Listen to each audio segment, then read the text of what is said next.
pessoal, Carlos Palmer com vocês aqui no nosso Talk Show. Isso mesmo, hoje nós vamos ter um bate-papo com esta moça super simpática que tem muita coisa para nos passar. Ayla, da Delegacia de Ensino. Bom, pessoal, o papo vai ser bem legal e vai ser muito interessante. Museu de Arte e Cultura de Caraguatatuba, nosso muito obrigado. Fundação Cultural de Caraguatatuba, Fundac, Malu Heron e toda a sua equipe, nosso muito obrigado. AVP Produções, Aldísio, Renan, nosso muito obrigado. Sandra Fashion Hair, nossa querida parceira cabeleireira, maquiadora, mexe com todos os tipos de cabelo, faz coisas maravilhosas aqui na cidade de Caraguatatuba, nosso muito obrigado. Beijo, beijo para todos vocês que estão nos assistindo. Vamos para os nossos comerciais e já voltamos. Lembrando, AVP Produções caminhando juntamente com Palmer em Pauta, fazendo um talk show para vocês. Isso mesmo. Não deixem de se inscrever no nosso canal, dar o seu like e dar sua dica, tá bom? Até já, vamos para os comerciais e já voltamos com esta moça fantástica.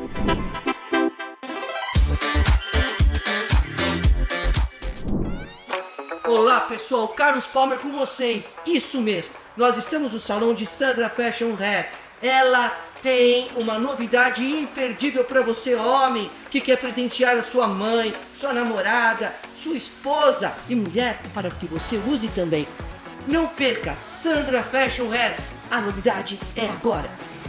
Olá meus amores, tudo bem? Olha o que eu trouxe para vocês. Já imaginaram um mega hair feito pela Sandra Fashion Hair por apenas R$30?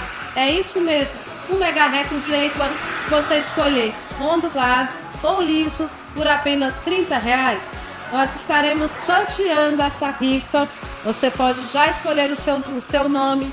Já estamos vendendo por apenas R$30. O nome, pessoal, será revelado em uma live que iremos fazer após a venda de todos esses nomes aqui. Olha, já tem pessoas garantindo o seu nome. E fazer este mega hair com Sandra Fashion Hair será um sonho, uma oportunidade única que você pode ter somente aqui na Sandra Fashion Hair. Venha garantir o seu.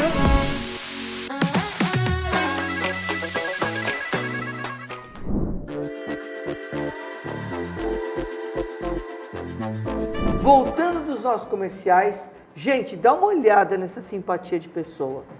Olha, Ayla, prazer em tê-la aqui, obrigada. queridona, mas é um prazer muito grande, Muito viu? obrigada. Poder, a gente se sente enaltecido com uma pessoa como você aqui no programa, que tem tanta coisa para nos falar, tantas coisas, tantos assuntos importantes para a nossa sociedade, para a área de ensino, é muito legal. Fala pra gente o seu nome completo e a sua função e aonde você trabalha. Eu que agradeço, uma honra estar aqui, Obrigado. poder contar um pouquinho, né, dessa história, da trajetória dentro da educação aqui no nosso município, no Litoral Norte, né? Bom, eu sou a Ayla Camargo, sou socióloga, trabalho na Diretoria de Ensino de Caraguatatuba, que é a diretoria que é responsável pelas escolas estaduais daqui do Litoral Norte. E aí venho fazendo um trabalho ali, né, de pedagógico, dentro do núcleo pedagógico, com algumas frentes aí para a gente pensar a educação estadual. Com uma peculiaridade para a questão da educação sexual e de gênero e da educação para relações étnico-raciais, que é a minha área, a minha praia, então é a minha causa, não é só um trabalho, né, uma causa de vida, mas que deu certo de estar dentro do trabalho, podendo construir um pouco dessa linguagem também. Coisa mais linda, maravilhosa. Conta um pouquinho para a gente como o desenvolvimento desse seu trabalho, das inclusões que nós deparamos por aí, né? Porque não são só de gêneros, não são só de cores. Hoje, no mundo que nós estamos vivendo, é de tudo.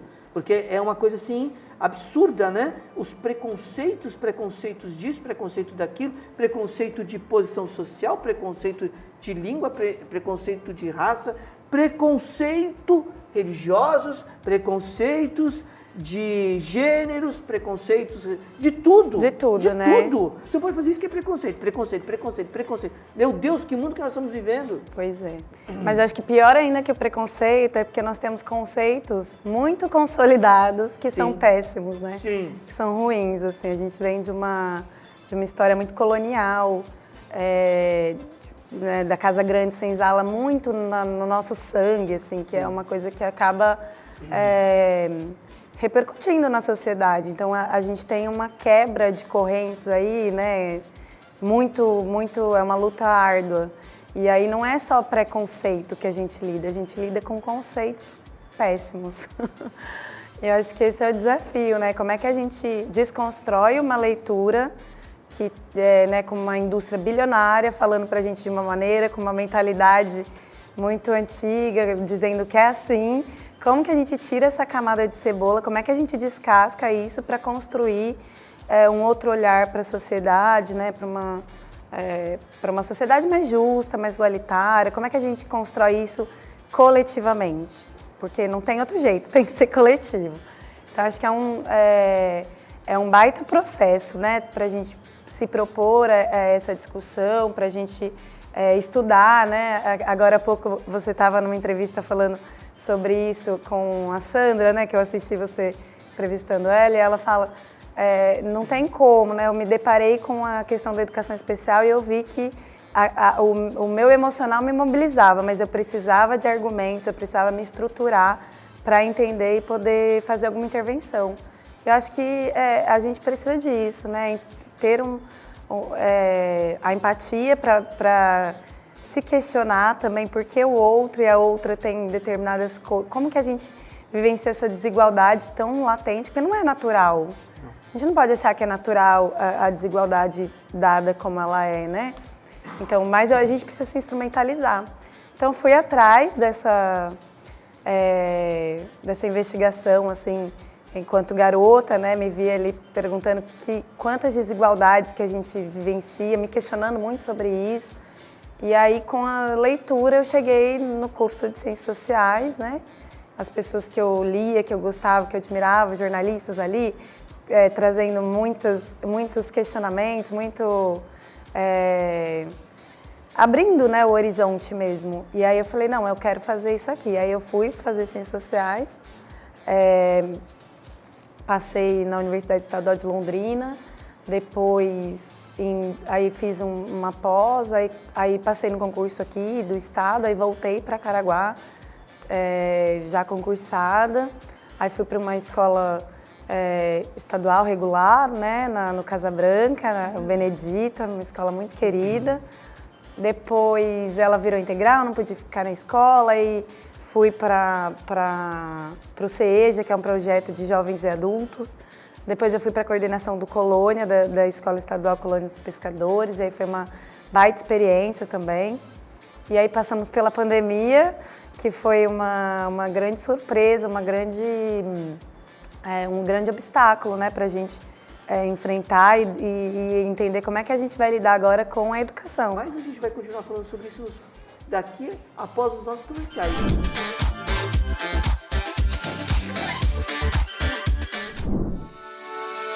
Olá pessoal, Carlos Palmer com vocês, isso mesmo, venham aqui para o salão de Sandra Fashion Hair ver essas maravilhas que ela está produzindo para você ficar cada vez mais linda e mais lindo, não é mesmo, Sandra? Isso mesmo, Carlos.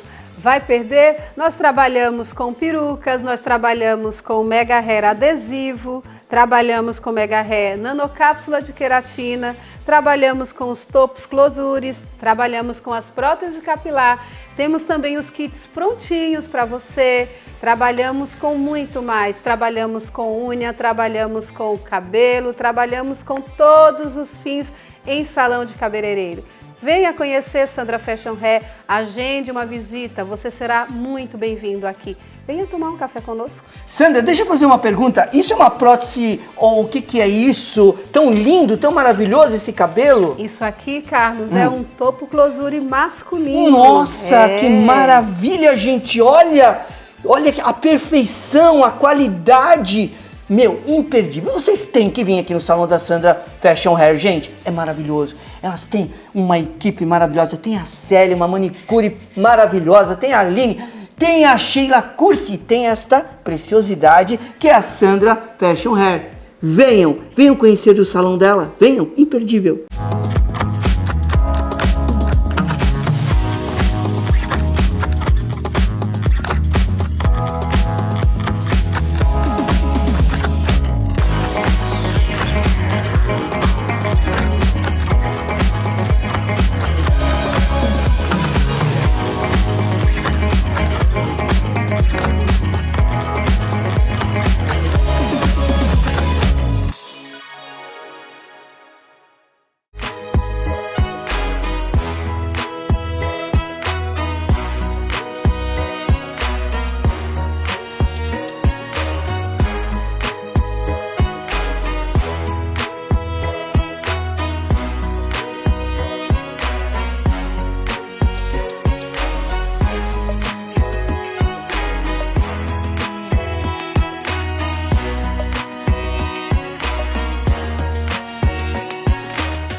voltando nos nossos comerciais, vamos dar continuidade a esse papo. Mas antes eu tenho uma perguntinha para fazer para a Ayla. Ayla, me conta uma coisa, as coisas já começam erradas e vão para um caminho, depois vai se acertando através da consciência e da reflexão, né?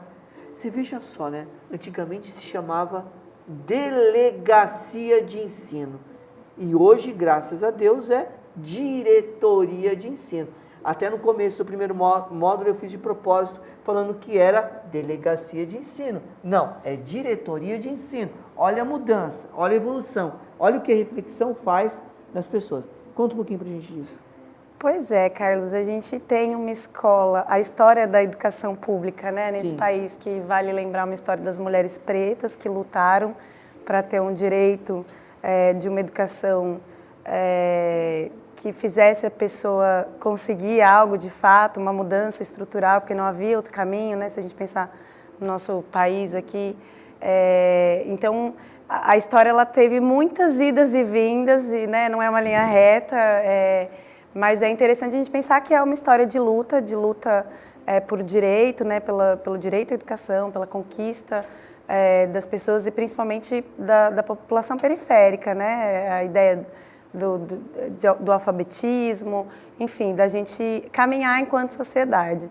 Só que durante muito tempo a gente entendeu a educação como aquele lugar que as pessoas ficam encarceradas em série, né? E elas estão ali divididas numa disciplina, né? Na busca de uma disciplina, com a ideia de que tem alguém que tem uma autoridade, né? Tem uma autoridade sobre o outro, então sempre uma imposição, uma coisa hierárquica, uma coisa autoritária, né? E aí a gente lembra dos nomes, de como eram as separações das secretarias, dos órgãos, né, que organizam também esse sistema todo. E era delegacias de ensino. E a gente tinha uma educação que contava muito, inclusive, vale a pena a gente pensar, que tinha muito essa ideia do cognitivo. Então, o ser humano vai lá para dentro da escola, ele não sabe de nada, a gente abre a cabecinha dele, põe tudo lá dentro e fecha e manda ele embora, né? Pronto, formamos um cidadão. Cognitivamente, falhamos muito enquanto sociedade, porque ninguém vem totalmente sem nenhuma estrutura, a educação não se faz só dentro da escola, por isso a importância da Fundac, por isso a importância dos fazedores de cultura, por isso a importância do esporte, né? A educação não se faz só dentro da escola. Sim. Mas hoje a gente pensa num estudante, num ser humano, de uma maneira integral. Ele não vai para a escola só para desenvolver o lado cognitivo, porque ele não dá conta, a gente não é tão fragmentado, né? Nós não somos nada fragmentados, a gente é um ser integral, inclusive com o meio que a gente vive, com a natureza. Então, não se pode esperar de uma criança, por exemplo, que está numa família de conflito, que sofre violência dentro de casa, que é abusada, ou que vem numa situação muito vulnerável, que tem uma situação ali mais delicada de vida, que é muito grande a parcela da população que vive em condições muito delicadas. Quando ela vai para a escola, só para aprender, não tem como. Precisa pensar nesse ser humano de forma integral. Então, por isso que a gente tem comida na escola, por isso que é muito comum as pessoas falarem, mas isso não é coisa da escola. Mas a escola é uma instituição social, ela tem uma função, ela não está lá só para a gente pensar nessa coisa da disciplina, da matéria. Né? Ela precisa ser mais ampla e pensar no estudante enquanto protagonista, enquanto sujeito da própria história, que é o que a gente entende desde do ECA, do Estatuto da Criança e Adolescente, que coloca ali, fazendo aqui luz às palavras dos colegas que estiveram aqui agora há pouco, a gente não pode fragmentar esse sujeito, que ele não é propriedade de ninguém, nem de pai, nem de mãe, nem de escola, né? A gente tem um sujeito ali que a família, a sociedade, o Estado devem cuidar e zelar por essas crianças e adolescentes, né? Por isso que a gente tem uma discussão muito difícil, recentemente está em pauta, né? A questão, por exemplo, educação para a diversidade sexual e de gênero, Sim, né? sim. A gente tem uns conflitos muito grandes com a família, principalmente. E não é culpa da família em si, que não teve instrução, muitas vezes, que também está ali sem letramento para entender o que de fato acontece e que tem aquelas camadinhas muito arraigadas. Eu brinco aqui, né, que é como se fosse marisco na costeira, está incrustado ali a cultura e a gente não é muito difícil da gente quebrar alguns valores que foram construídos, né?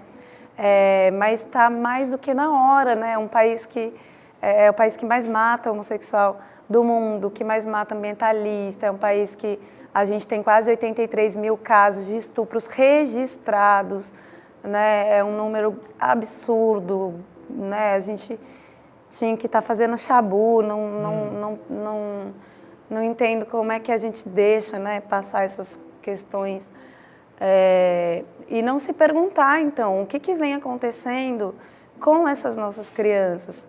Né? Você pega os dados do Anuário de Violência, que saem todos os anos, e a gente, cada vez que abre o anuário para tentar compreender que sociedade é essa, a gente vê o número com relação à violência contra adolescente, que é o estudante, e é surreal, né? É monstruoso. A gente lida com dados muito surreais de violência, né? E contra as nossas crianças.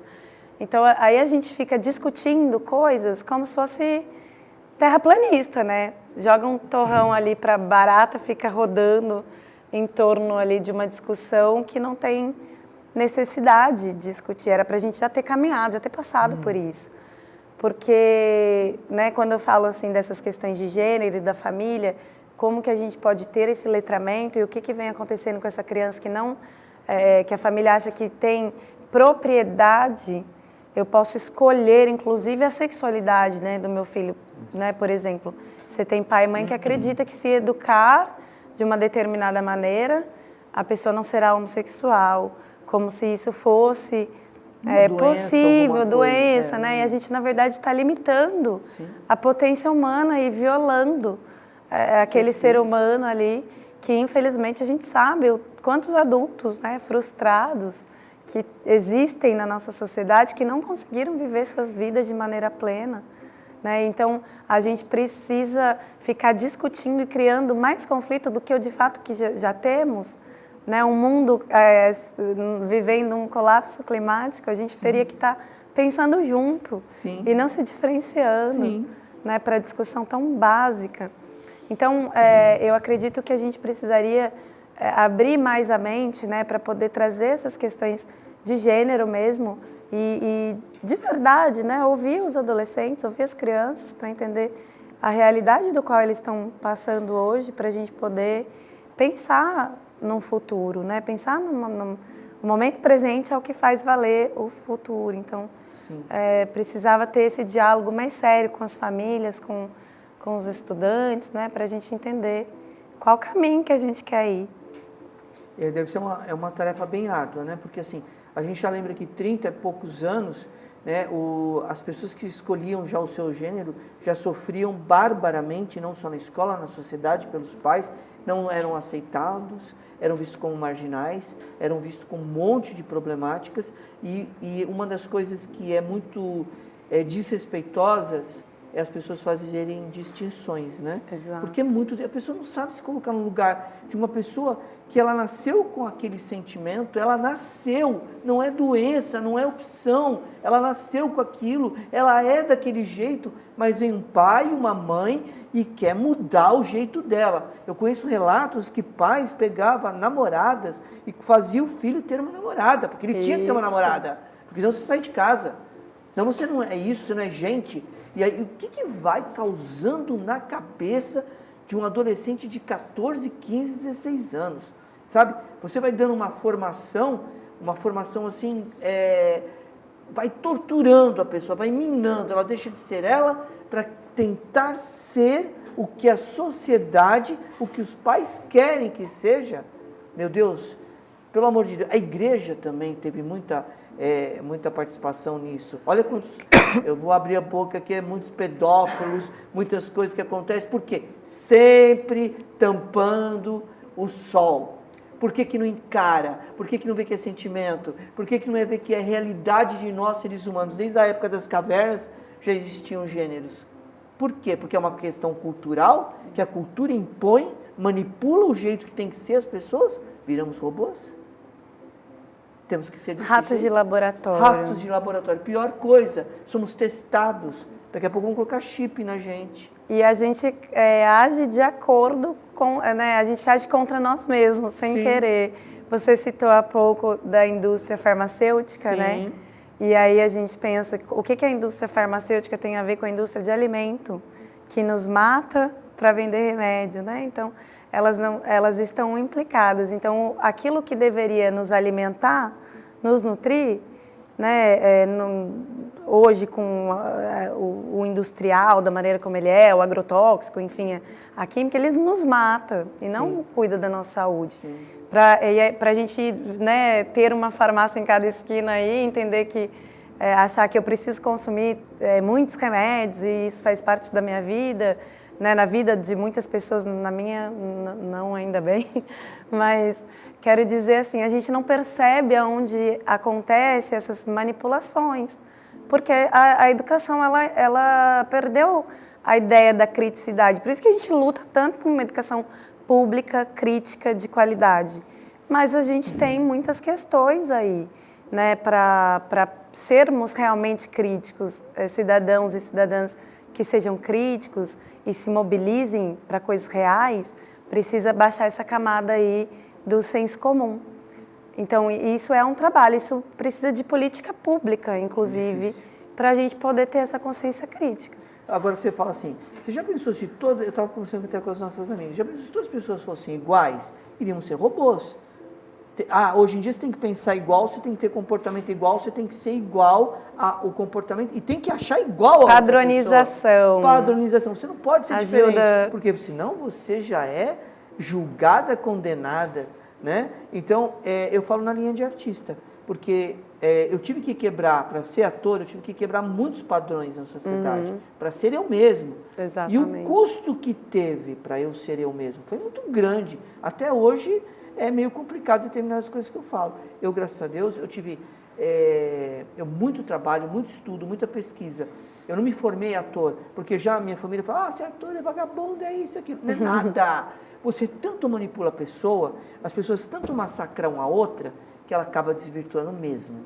Porque a gente cria padrões que são aceitos. Então, se você foge um pouquinho do quadradinho, você já está fora. Mas esse quadrado é muito limitado.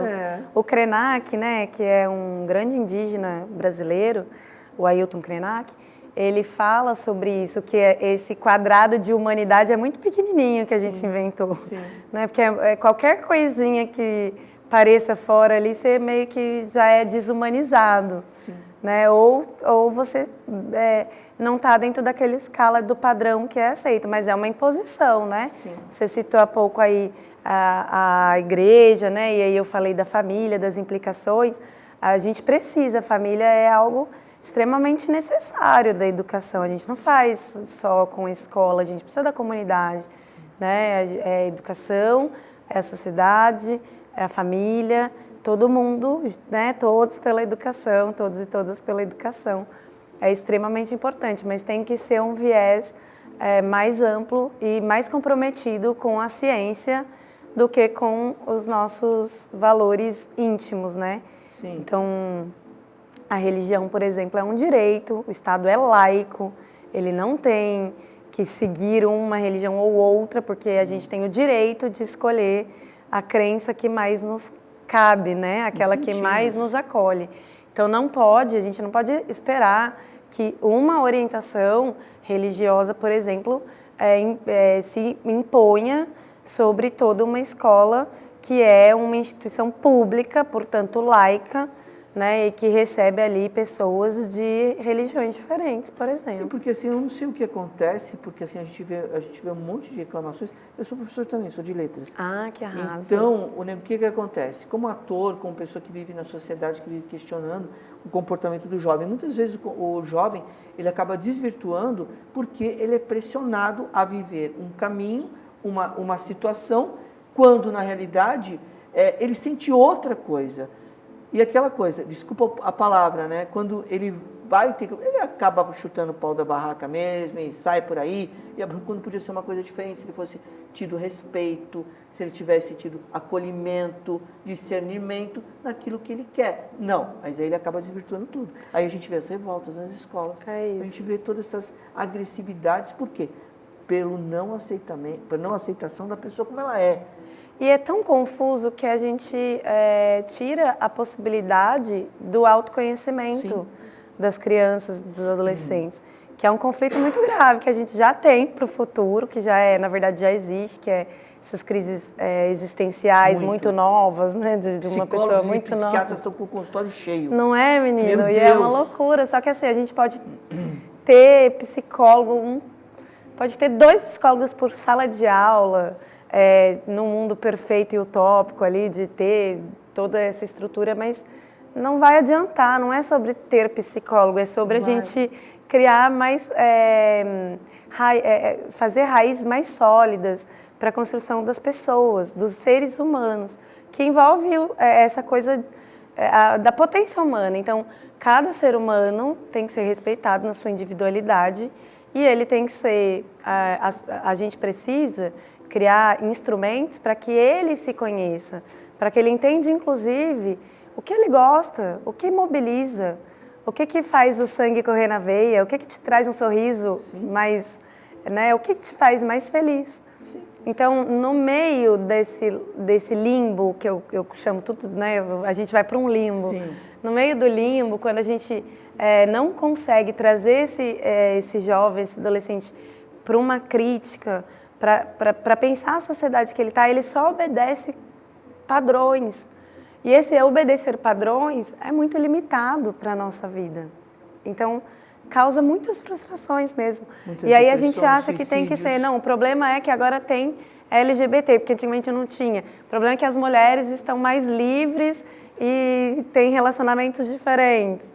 Então, é sempre o problema desse, né, olha, vamos voltar com aquela família tradicional, aquela ali que tem, né, o pai, a mãe, o chefe da família, mas assim, se a gente olhar com a lupinha, a gente vai ver que essa família, ela é essa família que é violenta, que não aceita, não todo, claro que a gente deseja famílias felizes e maravilhosas, eu tenho uma família maravilhosa, não tenho nem o que falar sobre isso, que me ajudou, me deu potência, mas assim, para isso a gente precisa desconstruir, né? Sim. Desconstruir, aceitar o outro como ele é e acreditar na potência humana, né? Acreditar que a gente, coletivamente, né? Pensar de que maneira coletiva que a escola e a sociedade, por exemplo, programas como o seu, que visa trazer uma outra conversa, uma perspectiva da cultura, daqui da cidade, quem está se mobilizando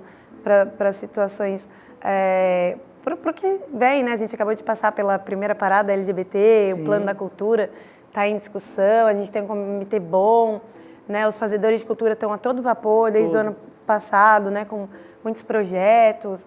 Enfim, a gente tem muitas coisas que é para a gente pensar de que forma que eu vou travar uma linguagem com a sociedade, porque a gente precisa se repensar, mas para isso eu preciso estar mais aberto. Então, né, esses valores morais e culturais que estão lá muito solidificados, a gente precisa repensar, mas isso aqui está valendo a pena? Será que isso aqui é legal a gente ainda... Que é legal a gente cultivar coisas boas, raízes, ancestralidade, coisa boa da família, do convívio, do coletivo, daquele almoço junto, né, para a gente discutir, sem ficar olhando no celular, fazer comida junto, sem ter que pedir tudo, né, aquela festa coletiva que reúne, que faz com que a gente viva em conjunto. A gente precisa viver coletivamente.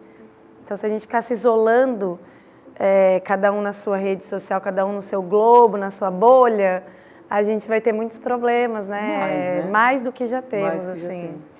E é bem interessante porque, assim, você está tocando assuntos muito... A gente ficaria aqui o dia inteiro questionando tudo isso, né? Porque é uma coisa muito forte que está acontecendo na nossa sociedade. E, assim, eu sempre acho, hoje, atualmente, o professor educador que está à frente de uma sala, ou que é um líder, hoje ele tem grandes desafios. Porque as nossas crianças, os nossos adultos já estão vindo com uma formação, com uma ideia feita, muitas vezes erradas. E quando a gente vê, assim...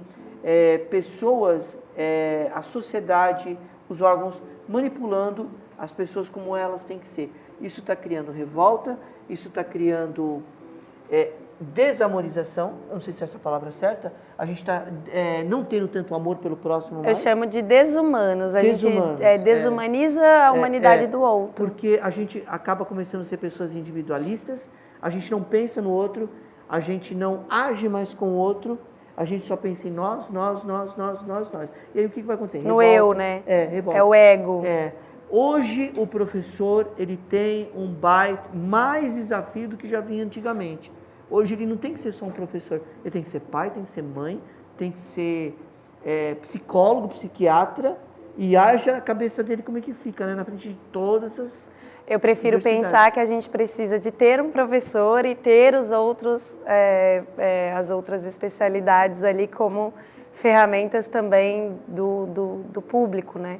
Sim. Que ele possa usar a saúde, que possa usar a educação, que possa usar os aparatos de justiça, né? E que a escola, que o professor seja professor, que ele tenha um conhecimento da sua área, da sua ciência, mas, óbvio, que ele também tem um conhecimento da educação em si, Sim. que é uma arte, né? Não é só eu trabalhar com aquela minha ciência, eu preciso entender o processo da educação, né? E como você falou, a gente está num momento muito difícil. Muito. Que é isso das crianças e dos jovens estar vivendo de forma muito alienada. A ordem de valores mudou, a realidade é essa, né? Mas eu não sei se a gente já teve isso muito bem definido.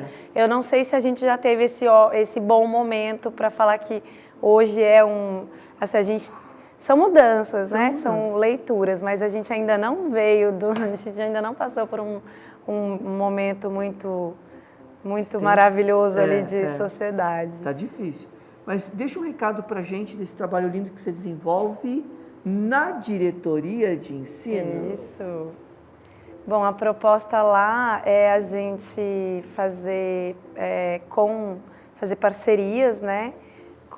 A minha proposta dentro da área de ciências humanas é fazer parcerias pensando numa escola baseada no diálogo. Ótimo. Então, são parcerias para expandir a consciência. Ótimo. Então, nós vamos nas escolas com rodas de conversa sobre violência contra meninas e mulheres, sobre o machismo, o sexismo, a forma como a gente lida, por exemplo, homofobia. Com a masculinidade tóxica, a homofobia, no sentido de pensar mesmo Sim. na violência, no bullying, na pornografia, nesse excesso de conteúdo que traz uma linguagem muito violenta para os meninos, né? Pensando nessa violência contra meninas e mulheres, que majoritariamente são meninas, né? Eu falei aqui do nosso triste dado de 83 mil casos de estupros em um ano, né? Então, se a gente pensar quantos dias tem um ano, vamos fazer essa conta, que louca, né? É surreal, mas desse número ele consegue ainda ficar pior, porque ele tem quase ali os seus 80% com pessoas vulneráveis, que são ou menores de 13 anos ou com alguma PCD, pessoa com deficiência. Então, é muito grave esse número. Esse número é um número que a gente só chega nele com a escola, porque a maioria das denúncias acontecem dentro da escola. Então, eu peço que, né, você falou assim, deixa um recado. Eu tenho um grito assim de pedido mesmo, de compromisso com a sociedade, da gente pensar de que lado que a gente está. Porque quando a gente está falando que a gente não pode falar de gênero na escola, quando a gente limita essa discussão e coloca ela numa discussão da promiscuidade, que é pior ainda, que é levar como se as pessoas que são LGBTs fossem promíscuas, né? Isso é uma distorção, né, muito séria também, inclusive, e mata, né? A gente está impedindo de construir debates ricos de autoconhecimento. Eu preciso me conhecer, entender a minha sexualidade, inclusive, para eu dizer o que eu não quero, qual violência que eu não quero aceitar na minha vida. Então, se a gente não fala sobre isso, se a gente vai minimizando, invisibilizando, a gente também não pensa sobre nossa ação. Então, a gente vê meninas ainda entrando em relacionamentos abusivos, tóxicos, com muita violência, né? Hoje a gente tem a nossa lei, que é a Lei Maria da Penha, que é uma das 3 melhores leis do mundo para falar da questão da violência, que engloba violência física, patrimonial, violência sexual, né? Muitas formas de violência, mas as pessoas não têm nem sequer compreensão do que é violência. Acha que violência é um olho roxo, que é também, mas não é só isso. Então, a gente precisa entender, enquanto sociedade, que lado que eu estou e fazer um letramento para eu me comprometer com isso. Porque se eu, enquanto pai, mãe, tio, tia, ator, professor, qualquer lugar que eu esteja, eu tenho uma linguagem com um jovem, com um adolescente, em algum momento. Sim. Eu construo, né? Todo mundo tem uma voz ativa em algum lugar, em algum canto. Sim. E aí essa voz nossa, ela está ativa para qual lugar? Para dizer que não se discute de gênero na escola? E aí eu não posso falar, e aí a gente, óbvio que é falar de gênero com muita responsabilidade, quanto mais letramento eu tenho, mais responsabilidade eu tenho. Eu não falo da mesma forma com meninas e meninos de 5 anos de idade, com adolescente de 14, 16 e com a Universidade Cruzeiro do Sul, quando eu vou lá, por exemplo, falar de LGBT, QIPNA+, né? São linguagens diferentes, mas eu só permeio por isso porque eu estudo e tenho letramento para isso. Então, se a gente não estiver disposto a ter esse letramento em todos os lugares, né, eu brinco que tinha coisas que tinha que passar na farmácia, no mercado, para a gente ir ouvindo, né, algumas histórias e conhecer a nossa história enquanto sociedade brasileira. E aí a gente poderia ter mais consciência na escola para os nossos filhos receberem uma orientação mais séria e ética para que essas nossas crianças não aceitem a violência e não reproduzam essa violência.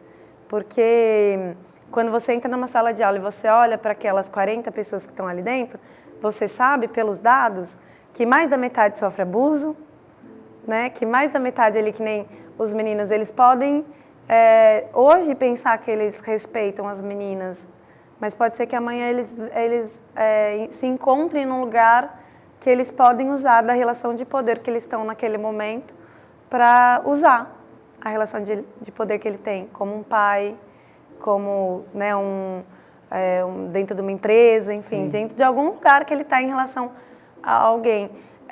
Esse letramento, ele precisa acontecer, né? E ele só vai acontecer se a gente estiver coletivamente para isso. Muito acho bonito que é essa isso. História. Eu acho ótimo, acho que você tem que vir mais vezes aqui, tá? Para a gente poder falar sobre esse assunto que é tão forte e que a nossa sociedade sofre isso nessa formação. E assim, dizer para você e para todo mundo da diretoria de ensino que queiram vir aqui para falar sobre o seu trabalho, o desenvolvimento, está aberto o canal. É um prazer muito grande estar com vocês, porque eu diria que vocês são guerreiros de luz, porque vocês estão aí batalhando, orientando, fazendo várias reflexões importantíssimas para a nossa criança, para o nosso adolescente, que serão o homem de amanhã e que vão regir muitas vezes a nossa cidade, o nosso país. Então, o educador, ele tem uma missão muito grande, o professor. É ele quem educa, é ele quem ensina, mas claro, que com a colaboração dos pais também em casa. Mas assim, vai ficar um apelo, né, aqui para a gente pedir para as pessoas começarem a tomar consciência e pararem de ter tantos preconceitos, porque preconceito não leva a nada. O preconceito acaba levando as pessoas à revolta. O preconceito acaba levando a pessoa se sentindo inferiorizada perante a outra, exatamente, marginalizada, desacreditada, desamada, um ser inferior.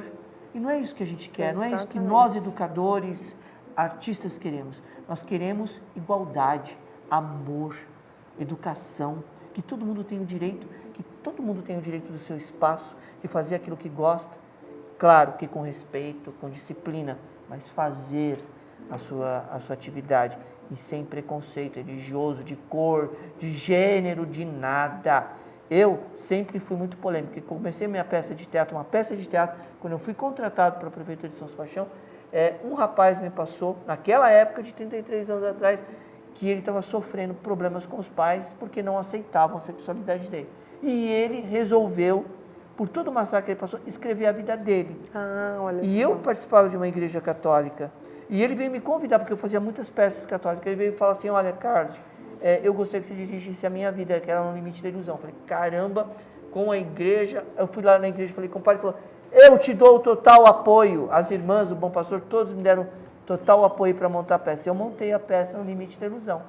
Foi No uma Limite peça da Ilusão, ótimo nome. polêmica, porque falava de dois homens que se amavam. Eu não falei sobre a promiscuidade, eu não falei sobre a vulgaridade, eu falei sobre amor que existe entre dois seres humanos. E nós fizemos aquela peça, viajamos para várias cidades, e daí começou as minhas polêmicas. Eu questiono muito o comportamento da sociedade como artista, como professor, como diretor. Porque se nós queremos um mundo melhor, nós temos que respeitar o ser humano como ele é. Exatamente.